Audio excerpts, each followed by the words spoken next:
While waiting at the airport in Portland, Oregon to pick up a friend, I witnessed something I never expected. One of those quiet moments that leaves a permanent mark on your heart. As passengers streamed out of the jet bridge, a man walked toward the waiting area carrying two small bags. He stopped nearby and set them down as his family rushed toward him. He knelt first to greet his youngest son, a little boy around 6 years old. They wrapped each other in a long, heartfelt hug. When they pulled back slightly, the father smiled and said, "I'm so happy to see you, son. I missed you so much." The man then turned to his older son, perhaps 9 or 10. Holding the boy's face gently in his hands, he said, "You're growing into such a fine young man. I love you, Zach." They hugged tightly, sharing a moment filled with warmth and pride.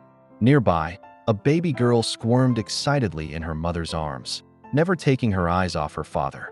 He reached for her, smiling, and covered her face with gentle kisses before pulling her close to his chest.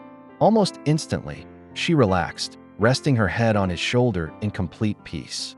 After a moment, he handed the baby to his older son and said with a grin, "I saved the best for last." He then turned to his wife, pulled her close, and kissed her deeply, longer and more passionately than I'd ever seen in public. When they finally pulled back, they held hands and looked into each other's eyes, smiling as if no one else existed. For a brief second, they looked like newlyweds. Unable to resist, I finally spoke.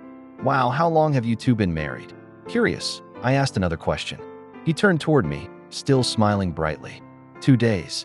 2 days? I was stunned. The intensity of their reunion made it feel like he'd been gone for months.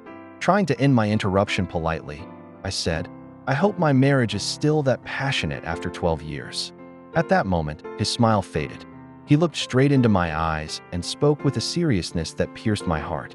"Don't hope, my friend," he said, "decide."